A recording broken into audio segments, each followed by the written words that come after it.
Well, hi again, everybody. Welcome to another episode of 100 Yards of Football. We want to welcome you to the last preview show that we have for the 2025 NFL season. Week 18 is ready to kickstart, but you'll notice some changes. There will not be a Thursday night game. There will not be a Monday night game. There are going to be 2 Saturday games. You might be used to that right now.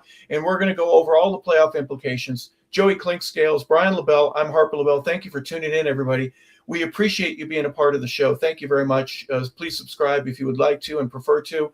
It means the world to us. Thank you very much. Joey, we're going to start with you. Week 18, for obvious reasons, there are guys that are tired, they're beat up, they're injured, but in many cases, there is still a playoff implication for my franchise. What's that like for you when you're preparing for the last week of the season and you have to do it with renewed energy, but you also have to stay the course? You can't do anything goofy that is different from what you're normally used to. But go over, if you wouldn't mind, some of the seriousness of this, a chance to get in the playoffs, the extra money for the players, for obvious reasons, a chance to chase and get the ring. There's so many different parameters in there. But also you go, I'm tired, I'm exhausted. How do I get that extra energy?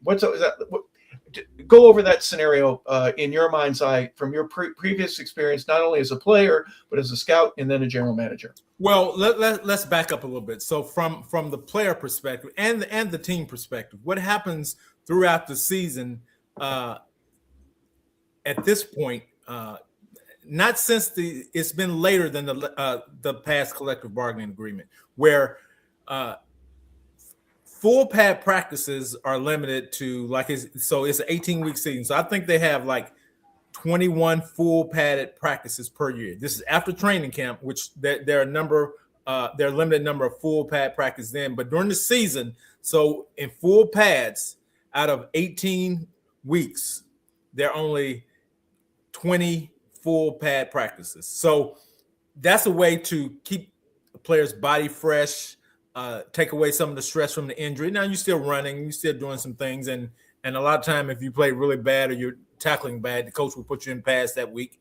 But he has to be cognizant of the number of full padded practice that they have, and that's via the NFL and the Players Association. So from that standpoint, that takes a lot of stress off your body.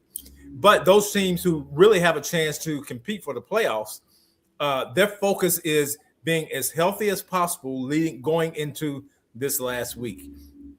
For instance, let's talk about so we're talking about the Steelers and the Ravens, and one of those teams going to the playoffs, the other team is going home. There'll be a lot of mental reps done. Now, the good thing about teams like that is you faced that opponent before, so now you already have a working knowledge of the things they can do, the things they don't do very well.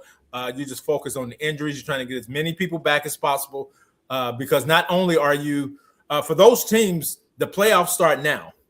Okay, the week 18 is the playoff game for both Pittsburgh and the Ravens because they have to win to get in. Now you have other teams that are already in who have a little bit different mindset. Some teams will be resting guys going into the playoffs, depending on whether you're the division winner or you're a wild card. If you're a wild card, you'll rest the guys to give them a week off. If you're a division winner, those guys basically have 2 weeks off from playing real games. So everybody has a different mindset, but if you're going into the playoffs, you want to go in there with as much momentum as possible, being as healthy as possible, and you want to alleviate a lot of the stress on the body during the week so the guys can give as much effort as possible on either Saturday or Sunday. Yeah, a lot of different things that go into it. And Brian, one is the business of the game. The games must go on. The networks want to say, come rain or shine. So ABC will be hosting both games on Saturday. And then Fox and CBS, obviously NBC will be hosting the final game. And we'll get to it in just a second. That'll be the Baltimore at Pittsburgh lineup. Joey just mentioned that a moment ago. How do the fans react to some of this stuff? I mean, it's pretty easy. Hey, even if my team is eliminated, now's the time where you get a little selfless and start rooting for the team that is in your division that can offset the team that you don't want to get in there. There's a lot of different scenarios that take place, but from a business perspective, this is when it starts getting serious, and the networks know that the money starts changing hands in terms of the advertising dollars and the amount of money that will go into a Super Bowl commercial. It's amazing every year how much it gets.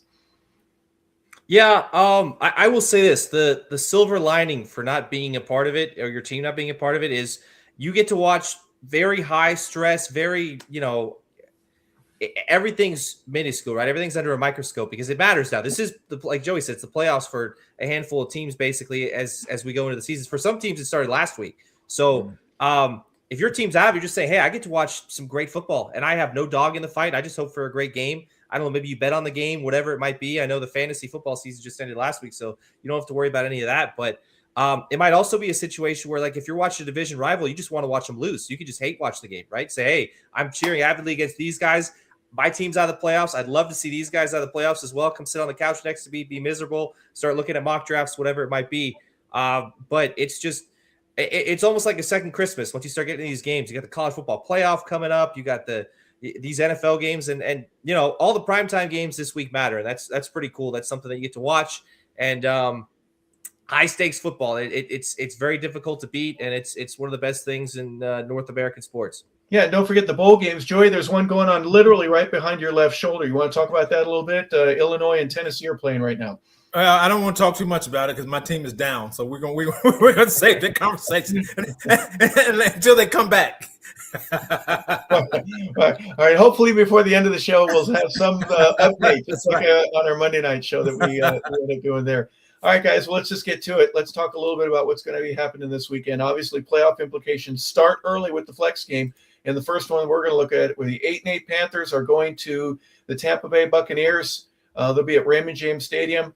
Tampa is 7-9. It's semi-confusing. Brian, I know you told us right before we went off the air, there could be a three-way tie that includes the Atlanta Falcons. If the Falcons win against New Orleans, and that's a 1:00 game on Sunday, and then Tampa beats Carolina, there's a three-way tie, but Tampa has lost to Atlanta, and Atlanta's already been eliminated. And so even if they lose, Carolina wins the division. How does that work? Yeah, you got to love the three-way tie scenarios, right? That's a lot of fun. So up until yesterday, when the Falcons upset the Rams, I guess, so to speak, it was a home game in prime time. I mean, that's always tough to go win, but if the Falcons would have lost yesterday, the Bucs would have controlled their own destiny. So it would have been a winner-take-all game. But now it could be one of those things where if the Bucs win, both of these teams are just going to have to sit and wait and watch what happens Sunday at 1:00 between the Falcons and the Saints. The two hottest teams in the NFC South, for whatever reason at this time. Both of these teams are kind of reeling, kind of playing okay football. The Bucs are definitely reeling, but the tiebreaker scenarios are weird. Not being in control of your own destiny, obviously, is a place you don't want to be. That's never fun as a player, as a coach, whatever it is. But it's just been, the NFC South has been a mess for years, and I wouldn't expect anything else, right? It's more than likely you're going to have a team under 500 representing the South again in the playoffs, and it's the way it is. But you know what? It's nothing but if not entertaining. There's a lot of different moving parts, and every game in the division this week counts, and is going to determine who ends up representing the division in the playoffs. Well, Joey, there is a scenario where if Tampa wins, they still can win the division, but the Falcons have to lose in order to do that. We talked a little bit before on air. The hottest team in the division right now is the Saints, and they're finally catching their gears, so to speak. And offensively, they've been a completely different team. But we're not going to talk about them. We're going to talk about Tampa, and we're going to talk about Carolina. Baker has thrown for 3,490 yards. He has 25 touchdowns, 10 interceptions. Bryce Young is 27-45. He's behind by about 700 yards. He's thrown 21 touchdowns and 10 interceptions. Rico Dowdle, one of the big differences for me is he's already rushed for over 1,000 yards. Rashid White is the leading rusher for Tampa with 549. Tampa doesn't run the ball nearly as effectively as what Carolina does. We've talked all year, being able to run, having a massive offensive line. The biggest differences in a team that goes to the playoffs versus one that doesn't is the line and the ability to rush the ball when you absolutely have to in December or January. What say you in terms of who has the edge right now, not only with momentum, but who's playing with healthier guys and has more direction as we head into this last game of the season? Well, I'm not sure Tampa Bay is not healthier than Carolina. I think Carolina's fairly healthy, but Tampa offensively, they got a lot of their players back the last couple of weeks, and they still found ways to lose the ball because they haven't been able to run the ball particularly well lately. So it's really interesting on what they can do, how they can do it, and what have you. It's going to be really hard for Carolina to go into to Tampa and win this game because of what's on the line for Tampa Bay. But actually, if I had to pick a team right now, I would actually pick Carolina because defensively, Tampa Bay hasn't played their best. Offensively, anytime Baker has to throw the ball 40 times like last week, he threw for a lot of yards, but he's more apt to make a couple mistakes. And if they can't run the ball versus this Carolina front, then they probably won't win a game, despite having clearly the best offense, clearly the best receiving core. They probably won't win this game if they can't run the ball effectively. Carolina is 26th in passing. They're 11th in rushing. They're 27th in scoring. They're averaging 18.6 a game, but they're 16th in defense. They give up 22 points a game. They're going to be a playoff team that has a -4 in terms of their point differential on a game basis if they win. It'll obviously change a little bit dependent on this. Joey, I'll start with you on this round. Just looking at basic numbers like that, if there's a team that you could think of that really shouldn't be in the playoffs but may win it, it's Carolina. They don't lead in any categories in any way, shape, or form. They're not in the top 10 in anything. Yeah, they're close with number 11 with rushing, but is that it? They've played helter-skelter football all year. I don't want to say they play to the level of competition, but 1 week they'll play well. Bryce Young will play really good. The next week he'll come down and he's throwing for 54 yards like last week, and that's been their trend all year long. If you could put their team on a scale, it would be up and down. It'd be like peaks and valleys all year long. You don't know which team you're going to get from Carolina, especially offensively. Defensively, they've been pretty solid. I mean, they have, again, I love the Horn kid at the corner. I mean, I think he's one of the top 3 or 4 corners in the league. I think he's really good. They have good linebacker play. They have a couple of defensive linemen, but offensively, and a lot of times their offense put their defense in bad position. So the numbers you see from the defense are kind of jaded because of what the offense is not doing, how they are underperforming week in and week out. So it's interesting because, as much as I like what Bryce Young can do, we're in year 2 or year 3 of Bryce, year 2 or 3, year 3 of Bryce Young. And I'm not sure he's exactly what they're looking for. Now, they probably won't be drafting in a position this year to grab a quarterback high, but who knows? I would think at some point they're going to draft one because if Andy Dalton is the backup, sooner or later he's going to be gone. So they're going to get another guy in there either via free agency or via the draft. And who knows? They could go out and get the guy. I keep talking about the guy from Green Bay because guess what? Every time he's gotten in the game and played, he's played really good. And who's to say that he won't come in and make a difference with that offense? I think the weapons that Carolina has on offense, they have enough to be a lot more consistent than they've been throughout this season. Yeah, well, I gave you the Carolina statistics, just some of the basic numbers. Let me give you Tampa: 206 yards passing per game. That's 20th. 112 rushing. That's number 21. They average 22 points a game. That's 18. And they give up 24.8, and that's 23rd in the league. So go from bad to worse, Brian. It's not much better with Tampa. They really have gone from one of the top 15, at least on that side of medium, to the exact opposite side here in a matter of 4 or 5 weeks, losing some of those close games the way that they have. Give me a reason why Tampa should win this ball game and represent the South. They got more talent. I mean, if you across the board, they're a more talented team. I think, when you look at it, obviously you're always going to favor the talented team, depending on what coaching is and whatever that might mean. But I don't think Todd Bowles is a bad coach. He's got a Super Bowl win. He's done a great job taking over after Arians left, obviously, and after the Brady era. And, they haven't been tremendously successful. They're not winning, 13, 14 games, but they're making the playoffs every year. They're winning the division every year. They're in a position to do so again. But I think the Bucs, like Joey said, they're better at quarterback. I think they're better at receiver. They may not be better at running back, but they're deeper at running back. They're 3 deep at running back. Carolina's 2 deep. The offensive line was great at the beginning of the year, and then it just sort of fell apart. If I go back and I watch the tape, weeks 1 through week 8, this team was good. They were fun to watch. They won close games. They could go down the field and score points when they needed to, and they could get stops on the other end. And the last 8, it's been a polar opposite. Like if you watch the first half of the season versus the second half, it's just been it's been bad. It's been bad football. There's been a lot of games where you have less than 250 yards, and a lot of it is, sometimes obviously like this past week, if you watch the Bills and the Eagles, you can blame the weather, you can blame the cold. It's harder to do things right, but they're playing in Tampa, they're playing in Atlanta indoors, they're playing in Carolina, which is hit or miss, but they're playing in New Orleans, and they're losing games to bad football teams, and they're struggling to put points on the board when they need to, and that's something they didn't obviously didn't deal with the first 2 months of the season. Brian, clarify this for me, really. You said bad football. It's not Jets bad football. It's not Raiders bad football. It's just my expectation at the beginning of the year, as we mentioned, they're going to play really well and have a chance to win it at the end.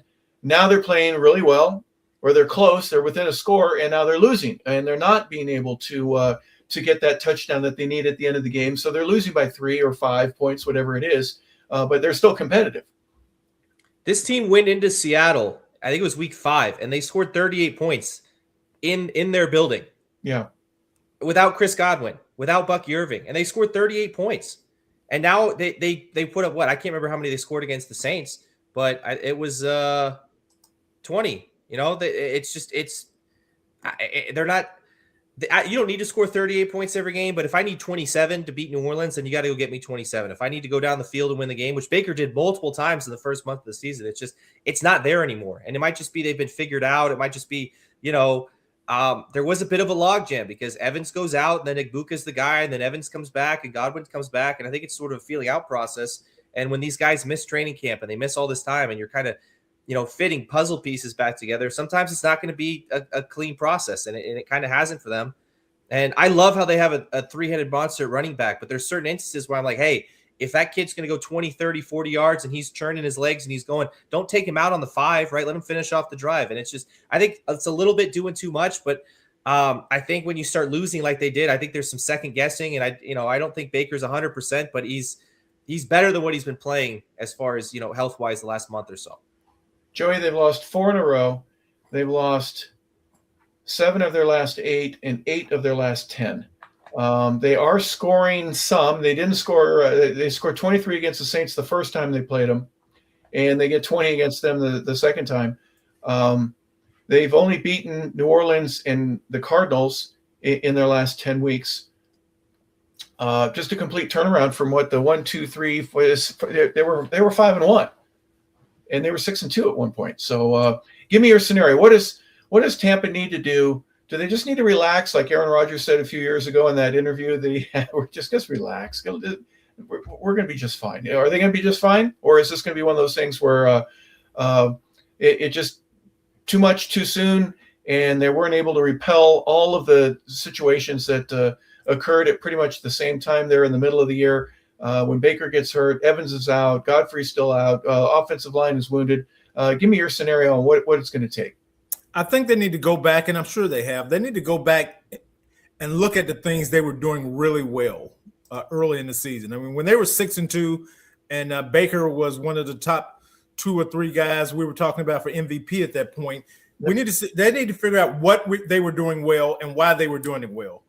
Because guess what? At that point, early in the season, their left tackle was out. They had a center playing left tackle, so they had a whole mash of different things going on. So now they get healthy, and they aren't playing quite as well. And I think you have to figure out what changed. Okay, so I need to go back and see what we were doing well, what we were calling, and figure that out from an offensive perspective. On defense, if we have to take some of the coverages out and play base coverage, do the things where we can play fast, aggressive football that we don't have to think a lot. We can react, we can hit, we can be aggressive. Those are the things we have to do. So if that means cutting the playbook down to get a win versus this football team that pretty well, you have to do that. But that this is a playoff game.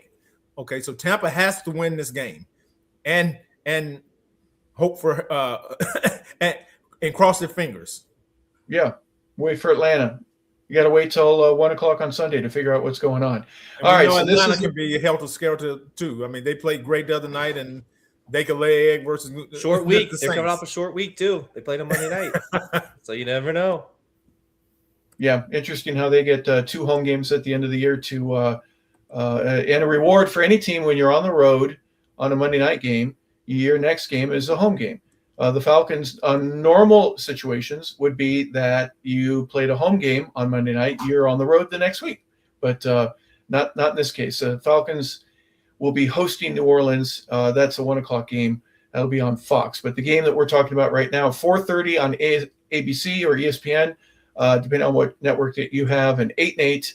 Carolina goes against 7-9. Tampa is a 2.5-point favorite. So keep your eyes and ears open, ladies and gentlemen, for what happens on Saturday. Next game we're going to look at, the 13-3 Seattle Seahawks go to San Francisco.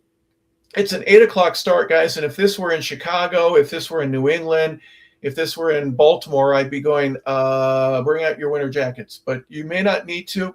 I'm not going to say it's going to be warm, but it's certainly going to be warmer in San Francisco. Chance of rain, of course.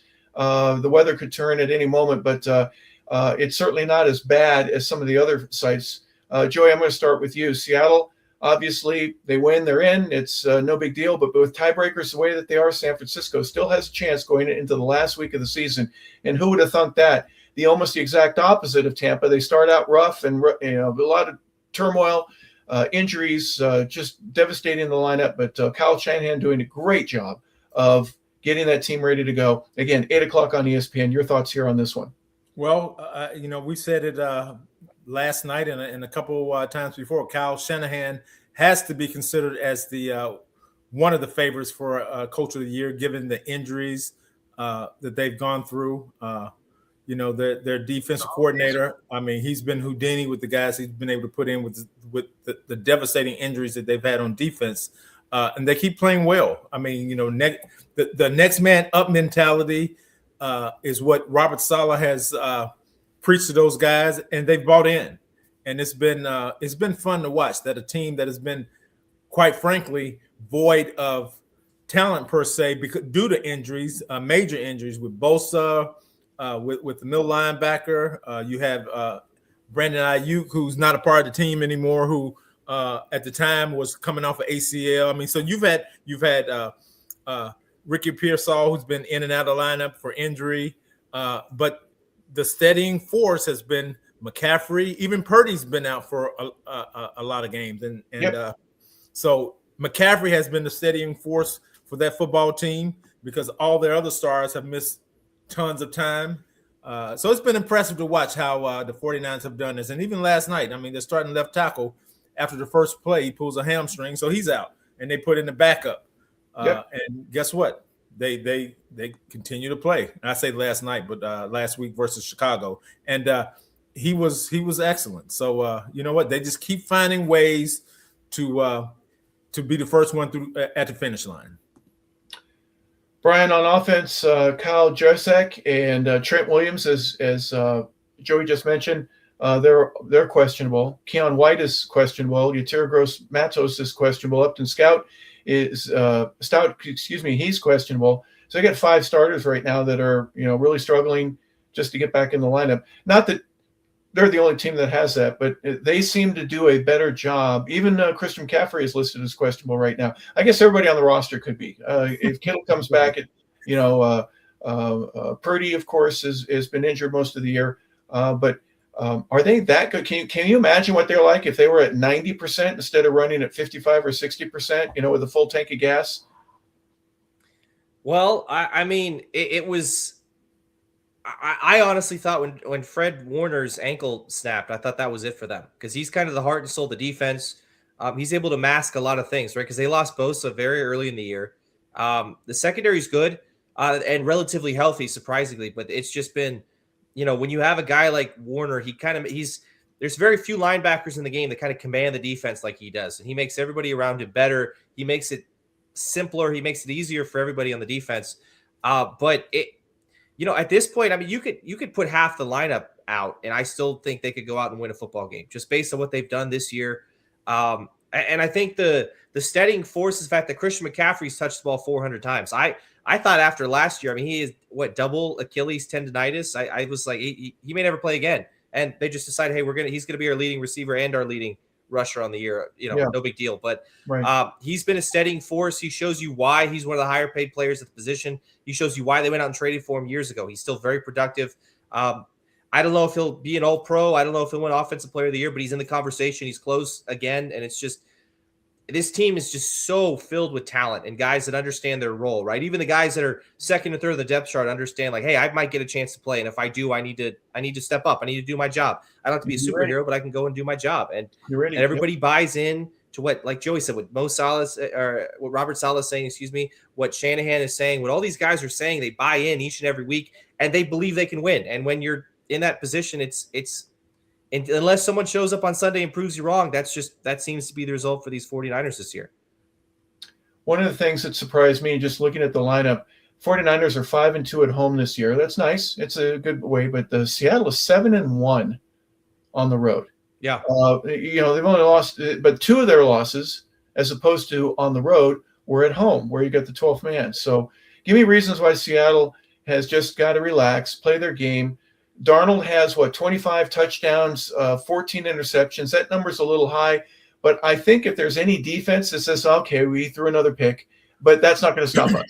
I think that's a real pivotal factor. Brian, I'll start with you. Give me with Smith and Jigma, with Walker and the rushing, and if Sam Darnold can just relax and play really well and let those guys get the ball and do what they do well, I kind of like my chances if I'm a Seahawk fan. The turnovers are bad. But at the same time, a lot of times he's just letting it rip because it's a confidence thing. I'm not going to tell him to stop letting it rip because it's worked, right? We've won 13 football games and we have one of the best receivers stat-wise in the league because of it. So Seattle very quietly has established the run over the last couple of weeks. And I think that's something they need to do in, going into the playoffs, right? They need to be able to run the football, control the line of scrimmage, control the clock, control the tempo of the game more so on offense. And I think they've made a conscious effort to do that. And I think it's paid dividends. But this team they're good enough defensively to where they can, a couple of mistakes, they're all right. And they proved that. I mean, the week Darnold had 4 interceptions against the Rams, they almost won that game. They had a chance at the very end of regulation to win that game. It was kind of a Hail Mary field goal, but it was still very, very close. So even though they lost that game, I think that was kind of a turning point for their season. I think they kind of understood, hey, we're good enough defensively to where we don't have to put up all these numbers on offense, so we can still go out there and beat a very good football team, which they've done.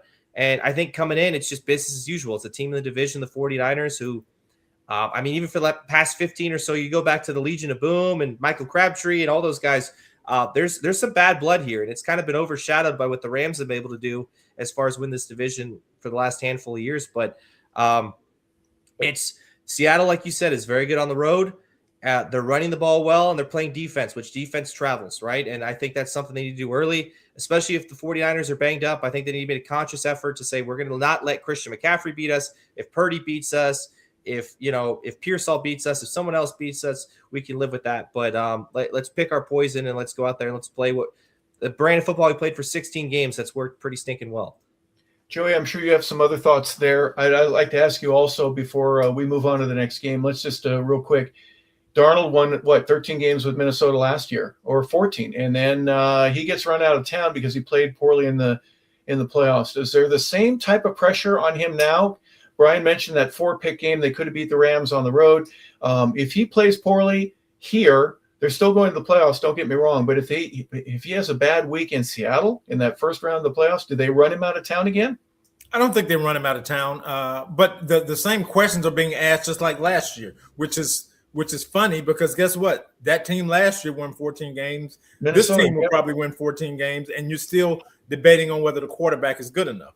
Yeah, I would say the quarterback is good enough. It's always tough going into a new system for a young quarterback who's been a journeyman throughout most of his career so far. If he can, I'm not asking him to play mistake-free football. I'm hoping that the mistakes that he make aren't on his side of the field. So he gives the defense a chance to protect the mistake by not giving up a touchdown. Even if they give up a field goal, that's better than giving up a touchdown because offensively they have enough firepower to move down the field. They've been running the ball better as of late. And obviously, when you have Smith and Jigma and the other kid who came from the Rams at a receiver, then you have a chance to do some things offensively. So their defense is special, and defense will travel. So if I'm guessing who might win this game, I don't know what the spread is, but I would guess I would, if I had to bet, I would bet on Seattle. 1.5 is what I saw just a moment ago. Where am I looking at it right now? Seattle's favored by 1.5 on the road. Yeah. So very interesting how that works. Yeah. All right, let's look at some of the other games that are taking place. If you don't mind, guys, let's real quick, if you have any comment on it. One that 1 o'clock game is Green Bay and Minnesota. 9-6-1 Green Bay versus 8-8 Minnesota. I think the Vikings did a really good job of kind of salvaging their season over the last several weeks. This will be a CBS game, but Green Bay goes to Minnesota. They're already in it. But any comments from either one of you regarding this? Joey, I'll start with you. Green Bay has to win this game. I know you said they're in it. I think they're on the fringe, but maybe they are in. But they really need to play well this game. Green Bay does. Minnesota really doesn't have anything to play for.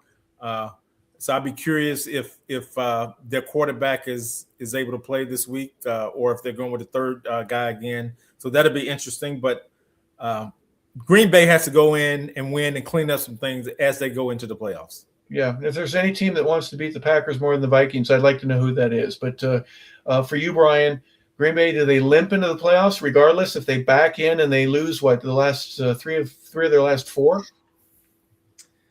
Yeah, I'll say this. I think the offense needs to play well. I think they need to go out against a very good defense, a very well-coached defense, and a good scheme.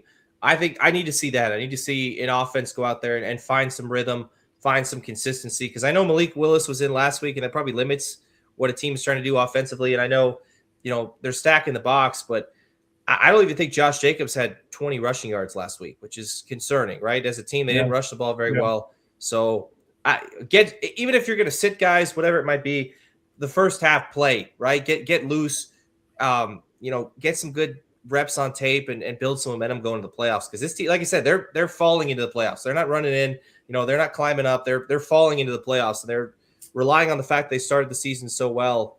I mean, a lot of these other teams that we've mentioned, they're just, as of late, they have not played good football. And I think for their sake, if they want to actually win some games in January and maybe even February, they're going to have to play a little bit better. And I think it starts with this week. Just get some momentum. Just stay healthy, but build some momentum going to the playoffs.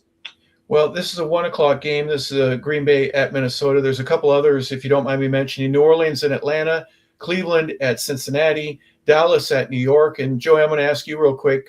Tennessee is at Jacksonville. Obviously, playoff implications here for Jacksonville in terms of winning this game and a couple of losses. They have a real outside chance to be the number one seed. Who would have thunk that halfway in the middle of the season?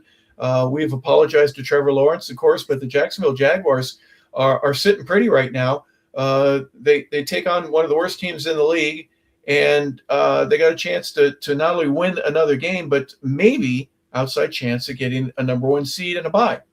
Well, this is a sneaky game again, and the reason why I say that is the Titans aren't as bad as you think they are. They're young.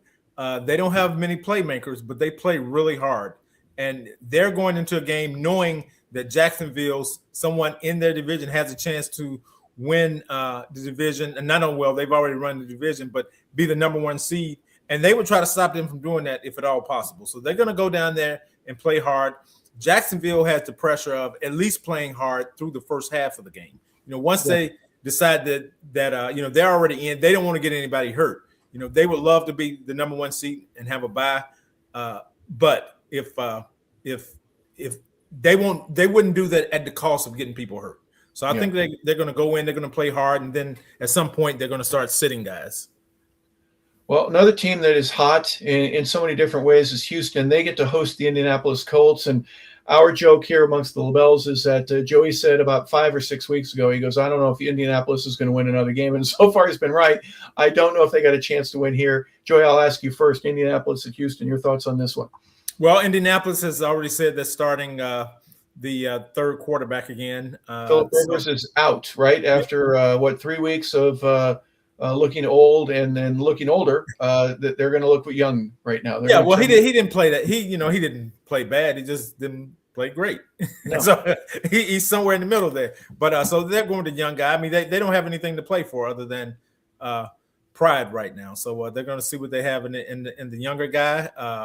I would be surprised if the running back played for an extended period of time. They may sit him after halftime.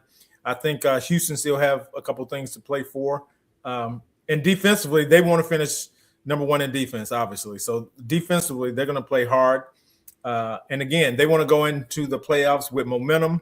They don't want CJ to get hurt anymore. So they'll probably play him for a stint and then get him out of the game. So it'll be interesting, the strategy with some of these teams who are already in the playoffs, who already know where they're going to be seated in the playoffs. So I don't know how hard some of these guys will play after halftime. And when do you sit? The younger teams will try not to sit as many guys because momentum is a funny thing. You know, you don't want to limp into the playoffs because you played so poorly the last week of the season that carries over. Houston, if they win, Brian, they will be 12-5. If Jacksonville loses, they will be 12-5. I'm not sure if there's a tiebreaker scenario. I'm not sure. Just thought about that as we were getting ready to move on with our thoughts. But for obvious reasons, this game has playoff implications in terms of seeding. Should, if, then, and whatever happens, a lot of different things that create the havoc of trying to figure everything out. But your thoughts here on Indianapolis and Houston? Well, the Jags have not yet clinched the division, so absolutely, I still think there's something to play for in that regard. Okay. So I mean, you know, I think both these teams should win. They're playing against two teams. I don't think the Titans are reeling. I think the Titans are kind of in a position where we knew what they were going to be coming into the year. They're very young, and the first month or so, they're going to take their lumps, right? They got to figure out what they are. They got to figure out who they have. You end up losing Calvin Ridley for the season very, very early. They've had some other injuries. It's just been, you know, it's unfortunate because I think Cam Ward's played a good rookie season. I think a lot of people are overlooking his year just because, you know, you watch his numbers at Miami and what he did in college. He was fantastic, right? They're leading the nation in points and yards and everything. And then you come here and you got to build from the ground up, right? It's a very bad team. We've talked about the roster, but I think both the Texans and the Jags should be heavily favored. Barring anything crazy, I think both of them come into this week and take care of business. And I think the Jaguars end up winning the division. I don't think they'll be the one seed. Maybe they can. I don't know if there's a scenario where if one of the two teams, whether it be the Broncos or the Patriots, loses, they're the 2 seed. I'd have to look at that. But this team has played very good football down the stretch, and these two teams are kind of the opposite of what we talk about, right? Both these teams are playing very good football coming into the playoffs. They got a lot of momentum, and they're a team that, you know, if you're one of those reeling teams, like if you're Pittsburgh, you're Baltimore, I don't know if I want to play these guys in the first round because you may not have a very long playoff season if that's the case. Yeah, could be tough for everybody. So Indianapolis, that's the last of the 1 o'clock games. There's 6 1 o'clock games, and then New York goes to Buffalo. Real quick, any of you have any thoughts there? The Bills already clinched, but you know, getting an extra win, they cannot catch the Patriots. There's a 2-game difference between them. So even if the Patriots lose, Bills lost their opportunity last week against Philadelphia. But that game in particular, Joey, any thoughts on that one? Well, if I'm the Bills, I'm sitting Josh Allen. I'm sitting Cook. Anybody that's injured going into the playoffs that they aren't playing. This game really has no bearing other than for pride, and the New York team doesn't have a lot of pride right now anyway. So if I'm Buffalo, I'm sitting guys. I'm just waiting for. I'm just hurrying those 60 minutes quickly so we run can the clock. Let's running clock. Let's get it over with. Run the clock like in high school. We can finish that whole game in an hour and a half. No timeouts. Let's roll it. Let's go, guys. Let's get out of here. I'm sure the Jets are feeling the same way. Well, the Jets, the problem with their players is they've got to go back to Long Island before they get in their camper and load up the trailer and head out of town. Here's another one, Brian. The Lions go to Chicago. 8-8 is Detroit. 11-5. Last year, this is a Detroit romp, right? But this year, if Detroit loses and Minnesota wins, then Detroit goes from the top spot in the penthouse to the cellar in the division in just 1 year. Who would have thought that? This was a romp week 2. The Lions put 52 points on these guys in week 2. They beat 52-21, and we were like, okay. For me personally, I was like, all right, hey, listen, I think the Bears are going to be better, but the Lions kind of put them in their place. They had that really bad showing week 1 against the Packers. They couldn't do any of that offense. And then they immediately turn around and say, oh, we can still score 50 points. And I think that was kind of a humbling experience because the Lions have played a lot, or excuse me, the Bears have played a lot better on defense. They played a lot more efficiently offensively since that game. It'll be interesting to see what happens. I don't know if there's maybe a sense of revenge if you're, the Bears here and say, hey, these guys beat us worse than anybody on the season. It was embarrassingly bad. So, maybe there's a measure of revenge there where you want to come out here and kind of show them, make sure they do finish as the worst team in the division and kind of flip the script a little bit on what it's been the last couple of years for the Bears. But it's an amazing turnaround. Both these teams obviously went in completely opposite directions, and it's if you're the Bears though, more than anything, just make sure everybody's healthy, right? Let's stay healthy going into the playoffs. Yeah, Chargers go to Denver. This is another 4:25 game. Chargers 2 games behind Denver right now. Broncos are 13-3. Joey, your thoughts here on this one? 11-5 with the Chargers. Big loss for them last week, but is this another opportunity where you just look? I'm going to rest my guys and heal up. We're already in the playoffs. We're not going to win the division, so we're just going to kind of take this one lightly. We're going to look good on film, but we're not going to show anything of what we're going to do later on. Yeah, I think both teams will want this game to go pretty quickly. I mean, the Chargers have a lot of injuries that they're trying to manage going into the playoffs, and they didn't want to get anybody else hurt for sure, especially the quarterback. And obviously, the Broncos are in the same boat. They want to go into the playoffs with some momentum. The 5280 will be bright there all over the stadium. Yes, it will. But guess what? They're going to run the ball. They'll get Bo Nix outside the pocket some, but they don't want to get Bo hurt. They don't want to get anybody hurt. They just want this game to hurry up and end so both teams can go home because it won't change their playoff spots or destinations. So I would expect a lot of young guys to play for both teams. Yeah. All right. Well, again, that's a 4:25 game. Kansas City goes to Las Vegas.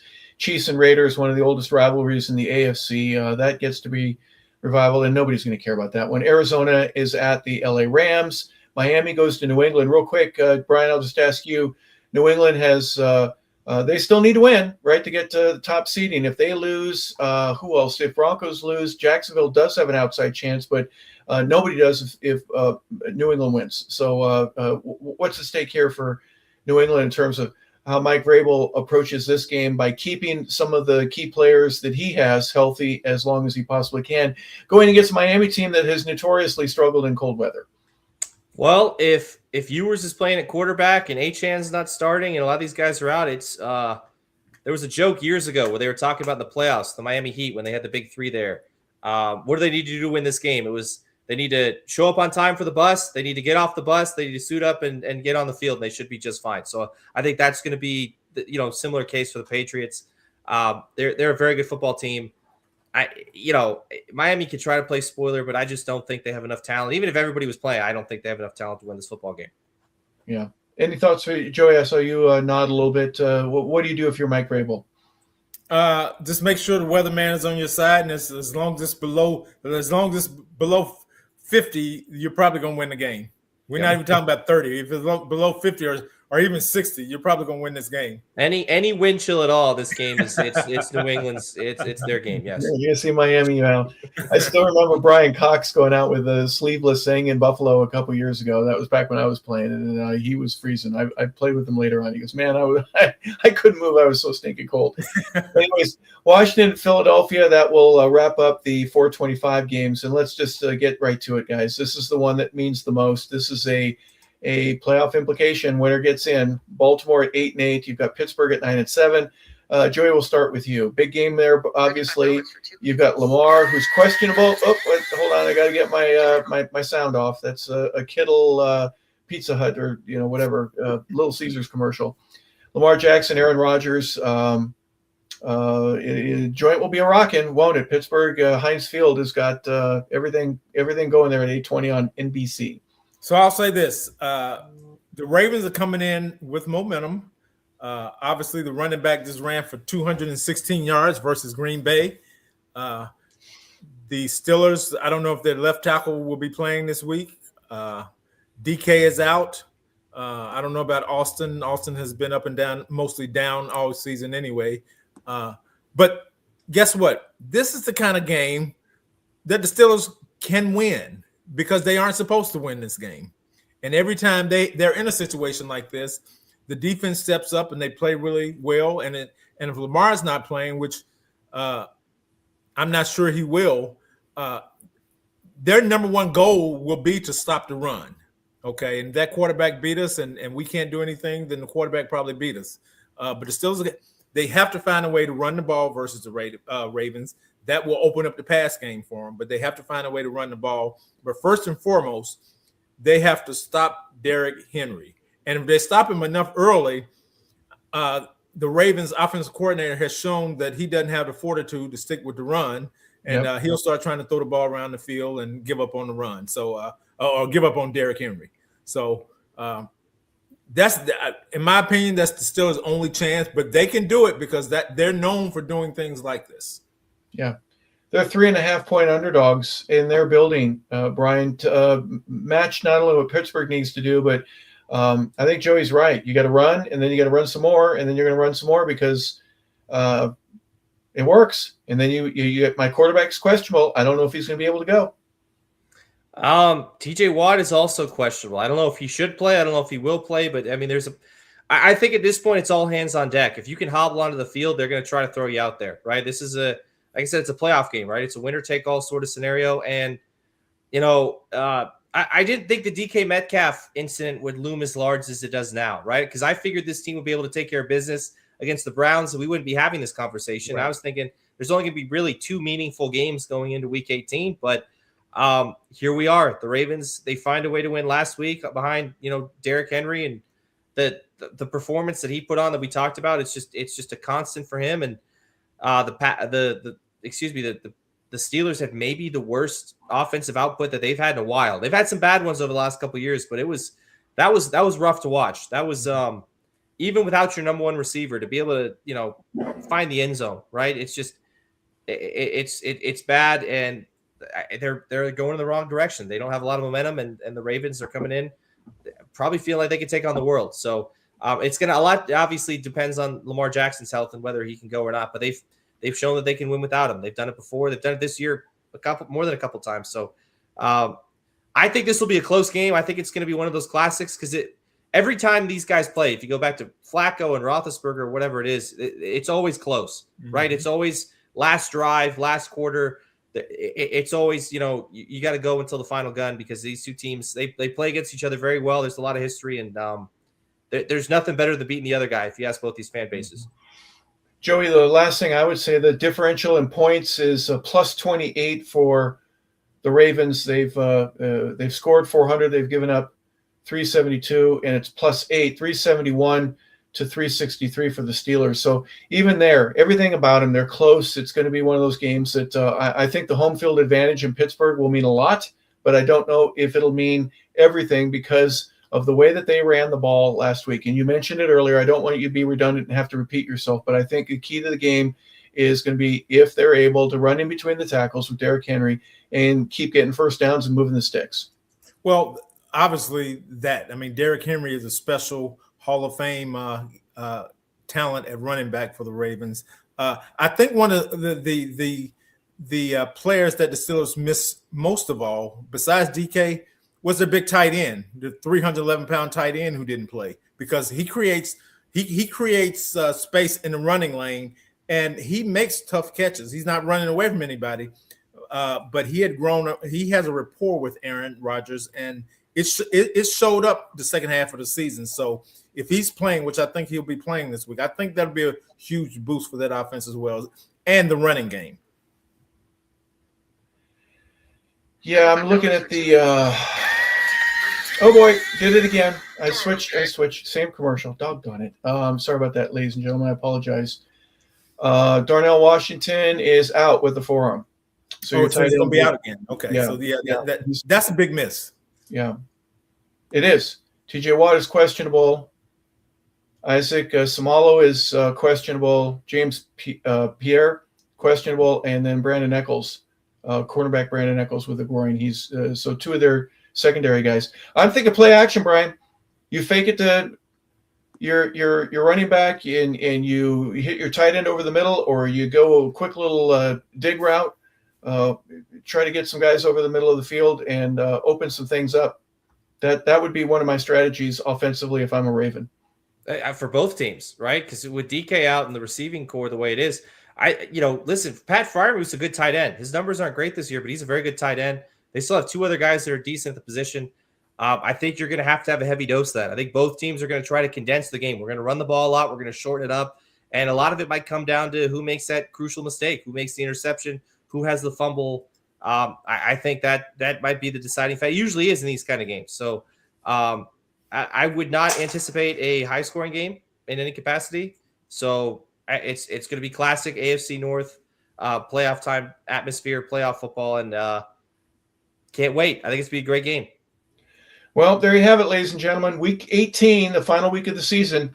We've gone over all of the games, and there are three that have very distinct playoff implications that are a part of this year's season. And even when one of the teams wins, they may have to wait for some other help that they would be getting from a division rival in order to either win the division or make sure that they get in the playoffs. But plenty to look at, starting Saturday at 4:30 and then ending at the 8:25 game when that one is over. We appreciate you being a part of today's show. So thank you for Joey Clinkscales, for Brian LeBel. I'm Harper LeBel saying thank you for tuning in, everybody. This has been 100 Yards of Football, and it's been the NFL preview show for Week 18. We hope you have a fantastic rest of your day.